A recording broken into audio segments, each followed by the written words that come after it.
Eliane Aquino, vice-governadora do estado, é a nossa entrevistada a partir de agora. Jornal da Fam. Entrevista. Minha cara Eliane Aquino, muito bom dia.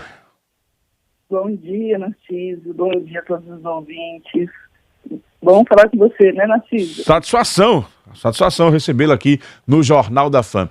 Minha cara Eliane, nós estamos terminando o ano de 2021. Qual a avaliação que você tem deste segundo ano de pandemia, do enfrentamento de diversos problemas que nós tivemos no Brasil? Rapaz, eu tenho falado que o Brasil sofreu muito, né? Ao longo desses últimos anos, tanto por uma escolha eleitoral, como também pela pandemia. Então, com toda certeza, o Brasil foi um dos países que mais sofreu pelo tamanho do país, por ter uma gestão negacionista e principalmente por todas as questões sociais e econômicas que o Brasil está sofrendo. Então, com certeza, eu espero muito que a gente consiga reconstruir o país, consiga se livrar da pandemia para botar o país de volta nos trilhos, né? Minha cara Eliane Aquino, você foi secretária municipal de assistência social e tem também aí o seu trabalho vinculado à Secretaria de Assistência Social do Estado. Eu pergunto, esta mudança do Bolsa Família para o Auxílio Brasil, qual é a sua avaliação?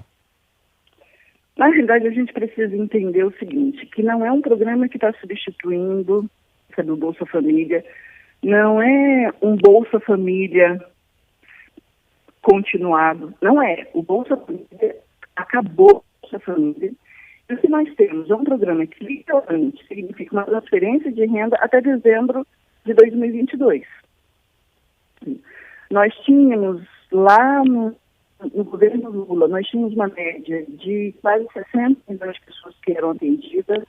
Nós estamos chegando no ano que vem com uma média que será em torno de 17 milhões de pessoas.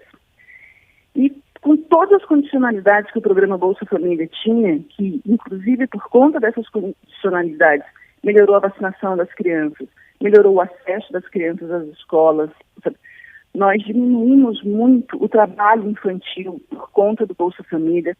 Tudo isso corre o risco de voltar a crescer. Trabalho infantil, violência, fome, ainda mais. Porque o Bolsa Família era um programa que ele não era só uma transferência de renda, sabe? Ele era um programa dentro de mais de quase 68 programas que tinham de aporte nessa área das pessoas vulneráveis dentro do governo federal. Então era uma rede de programas de assistência para melhorar e para cuidar a vida das pessoas que mais mereciam, que mais precisavam. Esse programa de transferência ao Auxílio Brasil é outra história, é bem diferente do programa Bolsa Família. É um programa de transferência de renda que está previsto por mais um ano. E que, se a gente não tiver cuidado, pode se tornar um programa muito mais eleitoreiro do que com eficácia na vida real de quem precisa.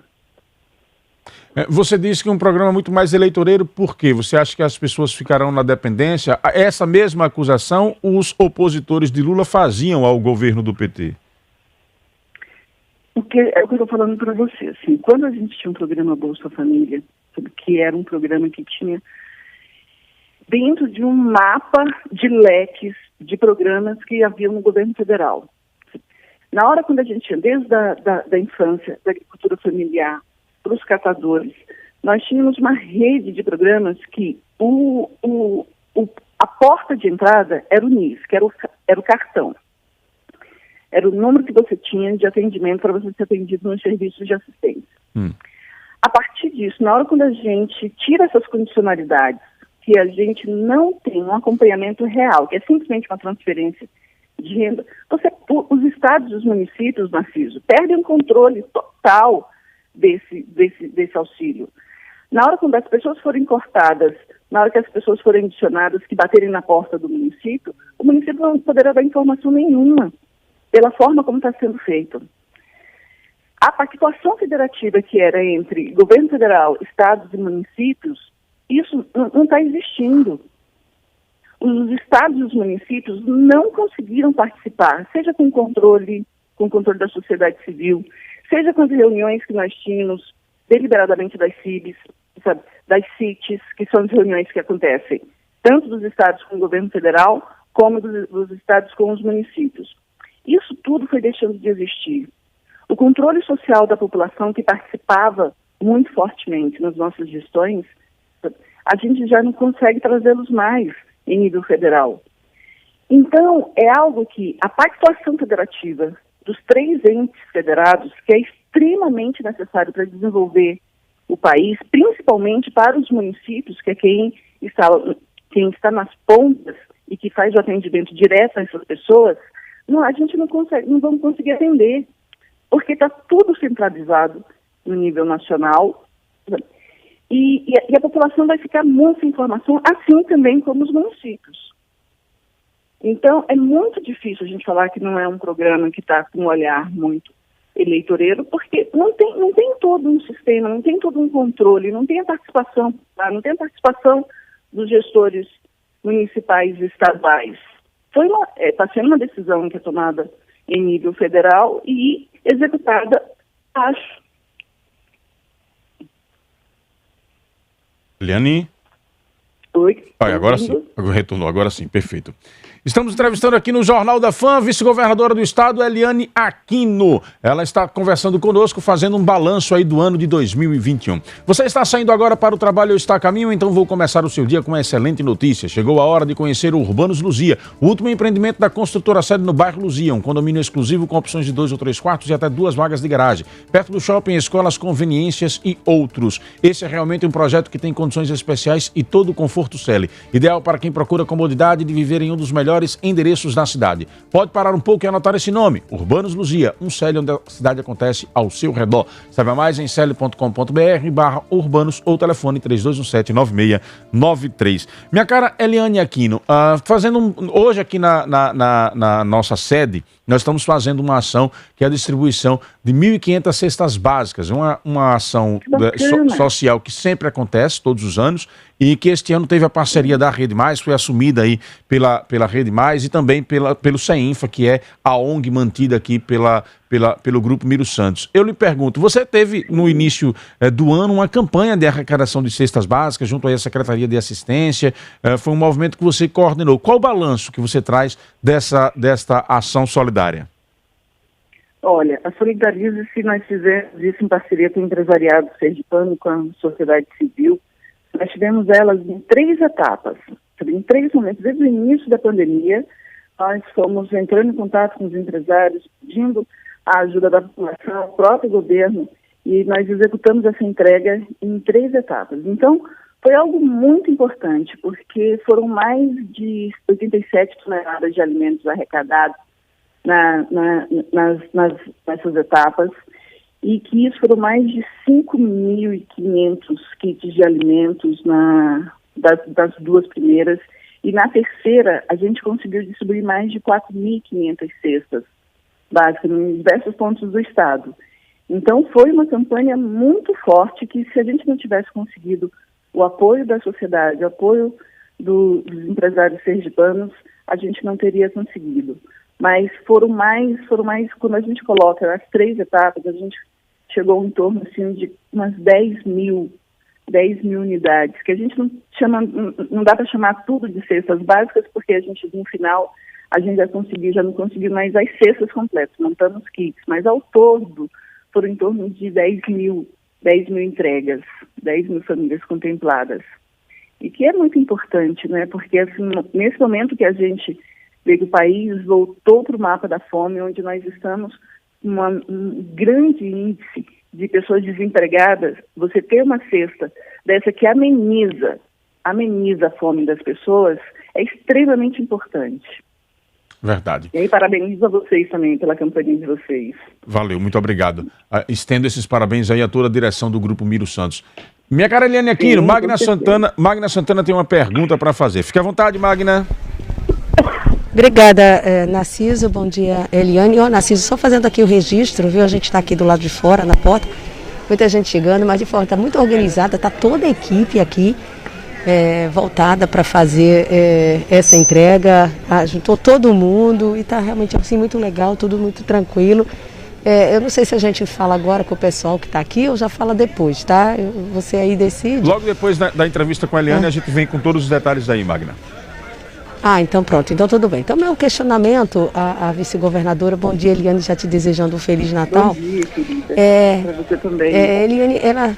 Obrigada. Sempre você está voltando para as questões assim sociais e eu vi que a Eliane vem acompanhando já de muito tempo a situação das famílias das mangabeiras e os extrativistas. E eu gostaria de saber dela como é esse processo ao longo desse tempo que você também já vem acompanhando, desde lá atrás, quando até vice-prefeita, e agora esse momento, né, a forma como as coisas estão sendo conduzidas, qual é a tua opinião, qual a sua orientação até em relação a isso? É um problema polêmico. Você tem famílias lá de uma ocupação que estão sonhando pela casa própria, por outro lado você tem o extrativismo, você tem essas pessoas que querem manter essa cultura e manter, né, o trabalho de catação de mangabas. À vontade, Eliane. Então, Magna, até te agradeço por tocar nesse assunto. Na realidade, eu tive acesso a essas famílias de extrativistas realmente quando eu era vice-prefeita, sabe? Foi através de uma reunião lá na prefeitura com a doutora Lívia Tinoco, e onde eu comecei a ter contato com eles. Num determinado momento, eu fui conhecer lá dentro da área, sabe, quem eram essas famílias. E na hora quando eu cheguei lá, eu fiquei muito impressionada, sabe, assim, pelo cuidado com a área, pela história das famílias que vivem há em torno de 60 anos daquela catação de mangabas e que criaram seus filhos, que pactuaram ali a convivência entre eles no cuidado com a área. E ao longo desse tempo, eu tenho falado muito para as pessoas assim, conheçam aquilo ali, conheçam. A gente só consegue entender exatamente o que eles vivem a partir do momento que a gente conversa com aquelas famílias, que a gente vai lá, que a gente escuta, sabe, todos eles. Então, não dá para simplesmente esquecer a história dessas famílias, sabe, e fingir que elas não existem, né? Eu falo, parece que você nem está em Aracaju, por você estar lá dentro, pela preservação, pela paz que é lá dentro. E a partir daí, eu comecei enquanto eu estava na prefeitura, eu comecei a ficar muito mais próximo deles, e quando eu saí da prefeitura, eu também continuei com acesso. Eu tenho tentado fazer muito a ponte entre a prefeitura e eles, e para que se resolvam. É claro que o problema de moradia é real, que essas casas precisam serem construídas, mas a gente precisa entender e respeitar que a comunidade extrativista, ela existe, ela está ali há muitos anos, sabe? E que a gente precisa olhar, precisa saber que eles existem. Então, eu tenho até conversado com o Edivaldo quando a gente se encontra lá no Palácio, tenho pedido muito para ele conhecer melhor, para ele conversar, porque não dá para ficar nessa briga, né? Porque aí todo mundo perde. Então nós precisamos realmente dialogar para achar o melhor caminho para que todos sejam contemplados e que todos sejam respeitados, principalmente essa comunidade que existem, essas famílias que estão lá naquela área há mais de 60 anos. Então, com certeza, eu estou torcendo muito para que isso aconteça. Eu tenho ligado para Edivaldo para conversar sobre isso com ele. E eu acredito que em breve, com fé em Deus, a gente vai chegar no melhor caminho. Minha cara Eliane Aquino, qual a avaliação que você faz do governo Belivaldo Chagas, dos desafios encontrados até aqui e do caminho que o governo traçou até aqui? Olha, eu acho, é o que a gente começou a falar, nós nunca imaginávamos que nós teríamos anos tão difíceis, né? Então, não só para Sergipe, mas para todo o Brasil. E dentro do governo do Estado foram muitos desafios, foram muitas metas que tiveram que ser mudadas por conta da pandemia. Então, dentro de todos esses desafios que nós tivemos, dentro de todo o histórico que nós vimos da pandemia em outros estados, Sergipe conseguiu ter o controle das ações, sabe? Sergipe conseguiu atravessar esse momento mesmo com todo que nós tivemos, mas nós não tivemos o caos como nós tivemos em vários outros estados, né, na pandemia. Belivaldo é um cara que todo mundo conhece. Eu acho que tem tentado fazer, sabe, o melhor que ele pode, sabe, diante de todas essas dificuldades. Mas estamos atravessando, sem sombra de dúvidas. Você é uma pessoa que tem uma característica de ser muito sincera, né? E ontem eu apurava com você uma informação e você me dizia que é preciso esclarecer melhor esta informação. E aí eu me refiro a Eliane Aquino em 2022. Já há um cargo a ser disputado, uma definição clara do que irá fazer Eliane Aquino. E claro que você está no meio de uma sinuca de bico. O partido definiu aí até o momento por uma pré-candidatura de Rogério e você é a atual vice-governadora do estado e essa candidatura se daria numa candidatura de oposição. Como é que a Eliane está administrando toda essa situação? Tentando com a maior sensatez possível. Apesar de, como você disse, você me falou antes no que eu falo que eu estou entre a cruz e a espada. Uma porque eu tenho muito respeito pelas pessoas que votaram, sabe, em mim, em Belivaldo, especificamente em mim, porque eu escuto muito das pessoas: Eliane, eu votei nessa chapa por sua causa. Eliane, eu votei nessa chapa por sua causa. E eu tenho muita responsabilidade com isso. Então, eu não quero e não vou jogar nunca com a vida dessas pessoas simplesmente por conta de um processo eleitoral. Eu quero sim, todo mundo sabe, eu sou do Partido dos Trabalhadores, sabe? Nunca tive em outro partido e provavelmente nunca estarei em outro partido. Sabe? Respeito as deliberações do meu partido totalmente no que for decidido, mas eu sou vice-governadora até o final dessa gestão. E numa conversa com o Lula que eu tive sobre isso, e foi uma coisa que foi muito bacana, porque ele falou exatamente o que eu queria ouvir, eu conversando com ele, falando dessas dificuldades que seriam. Porque eu já havia conversado com o Belivaldo, falei para ele, eu falei: olha, você sabe que eu sou do PT, e as decisões que o PT tomar são as decisões que eu estarei. E o próprio Belivaldo falou assim para mim: Eliane, eu sei disso, sabe? Acho que você tem que fazer isso mesmo, eu te conheço. Então, é uma relação de muita tranquilidade, da gente poder falar um olhando nos olhos do outro o que nós estamos vivenciando. E na conversa com o Lula, ele falou assim para mim: Eliane, você não foi eleita nem por conta do PT e nem por conta do governador. Você foi eleita por conta da população do estado de Sergipe. Então, respeite essa população e siga o seu trabalho até o final.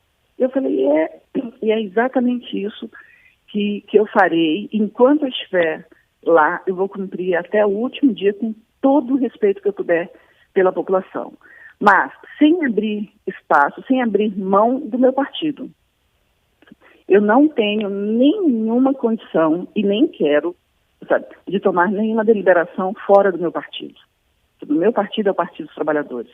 Então eu estarei com ele. Enquanto eu estiver na vida partidária, eu estarei com o PT e respeitando as decisões. Meu nome está colocado como pré-candidata para deputada federal. Não existe nenhuma outra conversa, nenhum outro acerto fora isso. É verdade que Lula estaria lhe incentivando a uma candidatura ao Senado? Não, de jeito nenhum. De jeito nenhum. Como é que foi o clima deste jantar? Você esteve lá presente, estava entre os convidados desse jantar em que Lula foi homenageado na última segunda-feira, presenciou o primeiro encontro público entre Lula e Geraldo Alckmin. Como é que foram os bastidores aí deste evento? Rapaz, foi lindo, foi muito maior do que eu imaginei que seria. Eu fui sozinha, e aí cheguei lá, encontrei com o Márcio, e a gente ficou, antes do Lula chegar, e só chegando. Para você ter uma ideia, Narciso, assim, os organizadores do evento falaram que ainda ficou uma média de quase 1.400 pessoas na lista de espera, que queriam ter entrado no jantar, mas que não tinha mais condições de espaço físico. Sabe? E assim, vários partidos, assim, que eu lembro, que eu consegui identificar, eu vi que tinha em torno de uns 7 partidos ali, PSOL, tinha PDT, PSD, PSDB, PT, tinham uns 7 partidos que estavam lá reunidos. O presidente dos partidos, sabe, muitos presidentes dos partidos, todo mundo querendo tirar foto com Lula, conversando com Lula, sabe? Foi muito forte, foi um evento muito forte. Os organizadores do evento falaram assim que ali tinham empresários que nunca tinham estado em eventos antes, sabe, de esquerda, e que muitos procuraram o organizador do evento para quererem participar.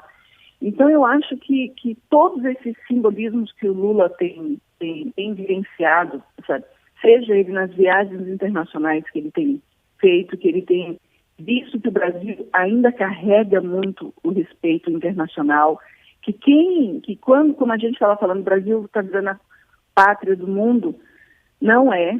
Sabe, a gente vê que o Brasil ainda tem um respeito.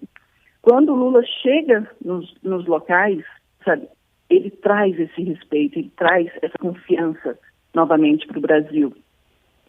E o jantar significou isso. Tinha gente de todos os segmentos, muitos juristas, muitos advogados, muitos empresários, muita comunidade negra ali representada. Sabe?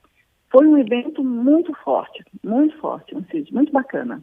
Muito bem. Minha cara Eliane Aquino, quero lhe agradecer pela sua participação aqui no Jornal da Fã, por esta posição clara e transparente, sendo muito firme com relação à sua avaliação do governo Belivaldo e também sendo firme com relação à posição do PT. A gente sabe que este clima de pré-campanha, como disse o próprio Carlos Cauê há poucos instantes aqui, quando o entrevistamos sobre o lançamento do livro dele, este clima de pré-campanha, ele tem sempre este acirramento, tem sempre esse momento de desentendimentos e é natural que a Eliane seja cobrada por uma posição com relação a isso. Quero lhe agradecer e abro espaço para que você possa aí se despedir dos nossos ouvintes. Fique à vontade. Eu só quero falar uma coisa assim, é muito difícil a gente conseguir resultados diferentes fazendo tudo igual. E o meu sonho ainda é que esses processos eleitorais um dia mudem. Porque nós estamos vivendo um dos piores momentos que o país está passando hoje, é um dos piores momentos da história. Então nós estamos com um índice enorme de desemprego, nós estamos com um índice enorme de pessoas passando fome, nós estamos com um índice enorme de uma geração de jovens, que nós estamos chamando de nem estuda nem trabalha. Então nós precisamos pensar nesse país. Nós precisamos unir as nossas forças de pensamento, quem tem pensamento neoliberal, que estejam juntos, mas quem tem pensamento de democracia, de respeito e de unidade para esse país, precisamos pensar juntos. Nós precisamos pensar no país.